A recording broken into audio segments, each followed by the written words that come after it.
BJP JDS ಪಾದಯಾತ್ರೆ ಮಂಡ್ಯವನ್ನ ದಾಟಿ ಮೈಸೂರಿನತ್ತ ಮುನ್ನುಗ್ತಾ ಇದೆ. ಆದರೆ ಮೂಡಾ ಯಾತ್ರೆ ಅಂತಿಮ ಹಂತಕ್ಕೆ ಬಂದಿರುವಂತಹ ಸಂದರ್ಭದಲ್ಲೇ ದೋಸ್ತಿಗಳ ನಡುವೆ ಸಂಘರ್ಷ ಏರ್ಪಟ್ಟಿದೆ. ನಿನ್ನೆ ಪ್ರೀತಮ್ ಗೌಡ ಎಂಟ್ರಿಯಿಂದ ಶುರುವಾದಂತಹ ಕದನ ಇವತ್ತು ಫ್ಲೆಕ್ಸ್ಗೆ ಬೆಂಕಿ ಹಚ್ಚೋ ಮಟ್ಟಕ್ಕೆ ಬಂದಿದೆ. ಇದರಿಂದ ಪ್ರೀತಮ್ ಗೌಡರನ್ನ ಪಾದಯಾತ್ರೆಯಿಂದ ದೂರ ಇಡೋದಕ್ಕೆ ಸಮನ್ವಯ ಸಮಿತಿ ಸಭೆಯಲ್ಲಿ ನಿರ್ಧರಿಸಲಾಗಿದೆ.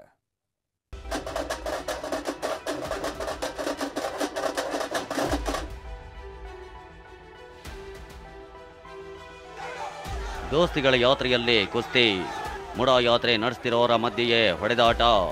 ನಿನ್ನೆ ಮಂಡ್ಯದಲ್ಲಿ ಗೌಡರ ಗದ್ದಲ, ಇಂದು ಅದೇ ಜಾಗದಲ್ಲಿ ಬೆಂಕಿ ರಾಜಕೀಯ. ಸಿಎಂ ಸಿದ್ದರಾಮಯ್ಯ ವಿರುದ್ಧ ರಣಕಹಳೆ ಊದಿರೋ ಬಿಜೆಪಿ ಜೆಡಿಎಸ್ ನಾಯಕರ ಮಧ್ಯೆಯೇ ಸಂಘರ್ಷ ಏರ್ಪಟ್ಟಿದೆ. ಅದ್ದೂರಿಯಾಗಿ ಹೋಗ್ತಾ ಇರೋ ಪಾದಯಾತ್ರೆ ವೇಳೆ ಕಲಹ ಉಂಟಾಗಿದೆ. ಇದಕ್ಕೆ ಕಾರಣವೇ ಹಾಸನದ ಮಾಜಿ ಶಾಸಕ ಪ್ರೀತಮ್ ಗೌಡ ಎಂಟ್ರಿ.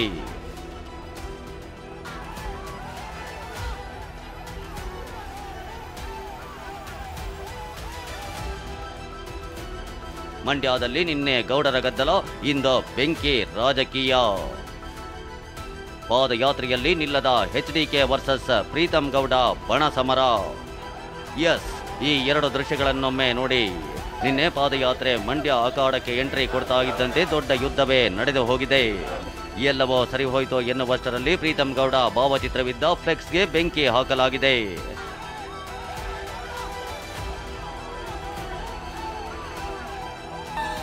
ಪಾದಯಾತ್ರೆ 5 ದಿನ ಮುಗಿಸಿ 6ನೇ ದಿನಕ್ಕೆ ಕಾಲಿಟ್ಟಿದೆ.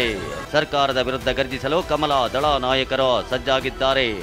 ಆದರೆ ಇದೇ ಹೊತ್ತಲ್ಲಿ ಪಾದಯಾತ್ರೆಗೆ ಪ್ರೀತಮ್ ಗೌಡ ಎಂಟ್ರಿ ಕೊಟ್ಟಿರೋದು ದೋಸ್ತಿಗಳ ಮಧ್ಯೆ ಕಲಹ ಸೃಷ್ಟಿಸಿದೆ. ನಿನ್ನೆ ಮಂಡ್ಯದಲ್ಲಿ ಪ್ರೀತಮ್ ಗೌಡ ಪಾದಯಾತ್ರೆಗೆ ಬಂದಾಗ ಬಿಜೆಪಿ ಕಾರ್ಯಕರ್ತರು ಪ್ರೀತಮ್ ಗೌಡರನ್ನ ಮೇಲೆ ಹೊತ್ತಿಕೊಂಡು ಅವರ ಪರ ಘೋಷಣೆ ಕೂಗಿದ್ರು.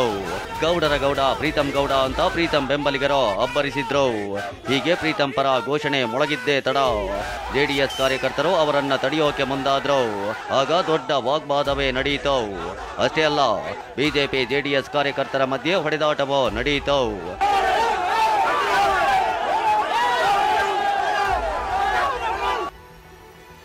ಮಾಜಿ ಶಾಸಕ ಪ್ರೀತಮ್ ಗೌಡ ಭಾವಚಿತ್ರವಿದ್ದ ಫ್ಲೆಕ್ಸ್ಗಳಿಗೆ ಬೆಂಕಿ. ಇಷ್ಟೆಲ್ಲ ನಡೆದ ಬಳಿಕ ಮಂಡ್ಯ ಹೊರವಲಯದ ಉಮ್ಮಡಹಳ್ಳಿ ಸಮೀಪ ಪ್ರೀತಮ್ ಗೌಡ ಭಾವಚಿತ್ರವಿದ್ದ ಫ್ಲೆಕ್ಸ್ಗಳಿಗೆ ಬೆಂಕಿ ಹಾಕಲಾಗಿದೆ. ಪೆಟ್ರೋಲ್ ಹಾಕಿ ಫ್ಲೆಕ್ಸ್ಗಳನ್ನ ಸುಟ್ಟು ಹಾಕಲಾಗಿದೆ. ಪಾದಯಾತ್ರೆಗೆ ನಾಯಕರನ್ನ ಸ್ವಾಗತಿಸಲು ಫ್ಲೆಕ್ಸ್ ಹಾಕಲಾಗಿತ್ತು. ಈ ಫ್ಲೆಕ್ಸ್ನಲ್ಲಿ ಪ್ರೀತಮ್ ಗೌಡ ಭಾವಚಿತ್ರ ಹಾಕಿದ್ದಕ್ಕೆ ಆಕ್ರೋಶಗೊಂಡ ಕಿಡಿಗೇಡಿಗಳು ಬೆಂಕಿ ಹಚ್ಚಿದ್ದಾರೆ.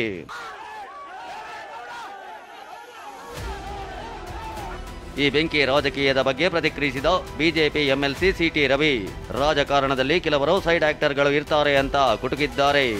ಯಾಕೆ ಗಲಾಟೆ ಆಗ್ತಿತ್ತು? ಬೆಂಕಿ ಎಲ್ಲ ಹಾಕಿದ್ದಾರೆ ಫ್ಲೆಕ್ಸ್ಗಳು ಪ್ರೀತಮ್ ಗೌಡರಾದಾಗ. ಈ ರಾಜಕಾರಣದಲ್ಲಿ ಇಂಥವೆಲ್ಲ ಸೈಡ್ ಆಕ್ಟರ್ಗಳು ಇದ್ದೇ ಇರ್ತಾರೆ, ಏನು ಮಾಡೋಕ್ಕಾಗುತ್ತೆ?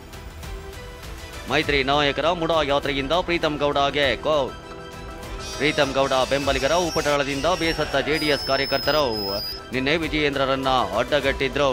ಪ್ರೀತಮ್ ವಿರುದ್ಧ ಕ್ರಮಕ್ಕೆ ಆಗ್ರಹಿಸಿದ್ರು. ಈ ಬಗ್ಗೆ ಪ್ರೀತಮ್ ಗೌಡ ಜೊತೆ ಮಾತನಾಡುವುದಾಗಿ ವಿಜಯೇಂದ್ರ ಭರವಸೆ ನೀಡಿದ್ರು. ಇದಾದ ನಂತರ ಬಿಜೆಪಿ ಜೆಡಿಎಸ್ ಸಮನ್ವಯ ಸಮಿತಿ ಸಭೆ ನಡೆಯಿತು. ಸಭೆಯಲ್ಲಿ ಪ್ರೀತಮ್ ಗೌಡರನ್ನ ಪಾದಯಾತ್ರೆಯಿಂದ ದೂರ ಬಿಡುವಂತೆ ಜೆಡಿಎಸ್ ನಾಯಕರು ಪಟ್ಟು ಹಿಡಿದ್ರು. ನಿನ್ನೆ ನಡೆದ ಘಟನೆ ಮರುಕಳಿಸಿದ್ರೆ ಆಗುವ ಅನಾಹುತಕ್ಕೆ ನಾವು ಜವಾಬ್ದಾರರಲ್ಲ ಅಂತ ಜೆಡಿಎಸ್ ನಾಯಕರು ಗರಂ ಆದ್ರು. ಅಂತಿಮವಾಗಿ ಪ್ರೀತಮ್ ಗೌಡರನ್ನ ಪಾದಯಾತ್ರೆಯಿಂದ ದೂರ ಬಿಡಲು ಸಭೆಯಲ್ಲೇ ನಿರ್ಧರಿಸಲಾಯಿತು. ಬಿಜೆಪಿ ಜೆಡಿಎಸ್ ಹೊಂದಾಣಿಕೆಗೂ ಪ್ರೀತಮ್ ಗೌಡನಿಗೂ ಸಂಬಂಧ ಇಲ್ಲ. ಈ ವಿಚಾರವನ್ನ ಮೈಸೂರು ಚಲೋ ಯಾತ್ರೆ ಕಾರ್ಯಕ್ರಮ ಮುಗಿದ ಮೇಲೆ ಎರಡು ಪಕ್ಷದ ರಾಜ್ಯ ಮಟ್ಟದ ನಾಯಕರುಗಳು ಕೂತಿ ಯಾವ ರೀತಿ ಇದನ್ನ ಸಂಪೂರ್ಣವಾಗಿ ನಿಲ್ಲಿಸಬೇಕು ಆ ಕೆಲಸವನ್ನು ಮಾಡುವಂಥದ್ದು ಮಾಡ್ತೇವೆ. ಅಂದಹಾಗೆ ಪ್ರೀತಮ್ ಗೌಡ ಉಸ್ತುವಾರಿಗೆ ಎಚ್.ಡಿ. ಕುಮಾರಸ್ವಾಮಿ ಆಕ್ಷೇಪದ ಬಳಿಕ ಆರಂಭಿಕ 3 ದಿನಗಳಲ್ಲಿ ಕುಮಾರಸ್ವಾಮಿ ಇಲ್ಲದಿದ್ದ ಸಮಯದಲ್ಲಿ ಪ್ರೀತಮ್ ಗೌಡ ಪಾದಯಾತ್ರೆಗೆ ಬಂದಿದ್ರು. ಬಳಿಕ ಮೈಸೂರಿನ ಸಮಾರೋಪದ ಉಸ್ತುವಾರಿ ನೋಡಿಕೊಳ್ಳುವಂತೆ ಪ್ರೀತಮ್ ಗೌಡಗೆ ರಾಜ್ಯಾಧ್ಯಕ್ಷ ಬಿವೈ ವಿಜಯೇಂದ್ರ ಸೂಚಿಸಿದ್ರು. ಇದರ ನಡುವೆ ಪಾದಯಾತ್ರೆ ಆರಂಭಕ್ಕೆ 2 ದಿನ ಮೊದಲು ಪಾದಯಾತ್ರೆಯಿಂದ ದೂರ ಉಳಿಯುವಂತೆ ಬಿಜೆಪಿ ರಾಜ್ಯ ಉಸ್ತುವಾರಿ ರಾಧಾ ಮೋಹನ್ ದಾಸ್ ಅಗರವಾಲ್ ಪ್ರೀತಮ್ ಗೌಡಗೆ ಸೂಚಿಸಿದ್ರು. ಜೆಡಿಎಸ್ ಜೊತೆಗಿನ ನಿಮ್ಮ ಭಿನ್ನತೆಯನ್ನ ಪಕ್ಷದ ಮಟ್ಟದಲ್ಲಿ ಮುಂದೆ ಪಕ್ಷ ಬಗೆಹರಿಸಲಿದೆ ಅಂತ ಭರವಸೆ ನೀಡಿದ್ರು. ಆದರೆ ರಾಜ್ಯ ಪ್ರಧಾನ ಕಾರ್ಯದರ್ಶಿಯಾಗಿ ಮೈಸೂರು ಭಾಗದ ಪಕ್ಷದ ಜವಾಬ್ದಾರಿ ಹೊಂದಿರುವ ಪ್ರೀತಮ್ ಗೌಡ, ನಾನು ಪ್ರಧಾನ ಕಾರ್ಯದರ್ಶಿ, ಮೈಸೂರು ಭಾಗದ ಉಸ್ತುವಾರಿ ಕೂಡ ಇರೋದ್ರಿಂದ ದೂರ ಉಳಿಯೋದು ಸೂಕ್ತವಲ್ಲ ಎಂದಿದ್ರಂತೆ. ಈ ಬೆಳವಣಿಗೆ ನಡುವೆ ನಿನ್ನೆ ಬೆಂಬಲಿಗರ ಜೊತೆಗೆ ಮಂಡ್ಯಕ್ಕೆ ಪ್ರೀತಂ ಗೌಡ ಎಂಟ್ರಿ ಕೊಟ್ಟೆ ಬಿಟ್ಟಿದ್ರು. ಪ್ರೀತಂ ಗೌಡ ಬರ್ತಾ ಇದ್ದಂತೆ ಬೆಂಬಲಿಗರ ಘೋಷಣೆಗಳು ಜೆಡಿಎಸ್ ಹಾಗೂ ಬಿಜೆಪಿ ಕಾರ್ಯಕರ್ತರ ತಿಕ್ಕಾಟಕ್ಕೂ ವೇದಿಕೆ ಕಲ್ಪಿಸಿದ್ವು. ಈ ವಿಚಾರವಾಗಿ ವಿಜಯೇಂದ್ರಗೆ ಜೆಡಿಎಸ್ ಕಾರ್ಯಕರ್ತರು ನಿನ್ನೆಯೇ ಆಕ್ಷೇಪಣೆ ಸಲ್ಲಿಸಿದ್ರು. ಹೀಗಾಗಿ ಮಂಡ್ಯದಲ್ಲಿನ ಸಂಘರ್ಷದ ಬಗ್ಗೆ ವರಿಷ್ಠರು ಮಾಹಿತಿ ಪಡೆದುಕೊಂಡಿದ್ದಾರೆ.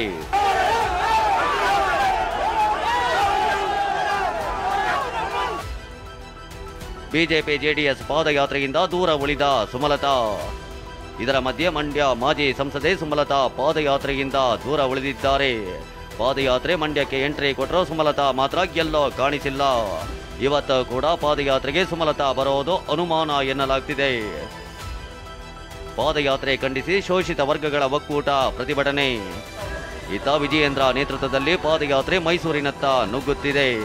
ಅತ್ತ ಶಿವಮೊಗ್ಗದಲ್ಲಿ ವಿಜಯೇಂದ್ರ ನಿವಾಸಕ್ಕೆ ಶೋಷಿತ ವರ್ಗಗಳ ಮಹಾ ಒಕ್ಕೂಟ ಮುತ್ತಿಗೆ ಹಾಕಲು ಯತ್ನಿಸಿದೆ. ಶಿವಮೊಗ್ಗದ ಬೈಪಾಸ್ ರಸ್ತೆಯಲ್ಲಿರೋ ವಿಜಯೇಂದ್ರ ನಿವಾಸದ ಬಳಿ ಆಗಮಿಸಿದ ಒಕ್ಕೂಟದ ಕಾರ್ಯಕರ್ತರು ಪಾದಯಾತ್ರೆ ಖಂಡಿಸಿ ಪ್ರತಿಭಟನೆ ನಡೆಸಿದ್ದಾರೆ. Bureau report, TV9.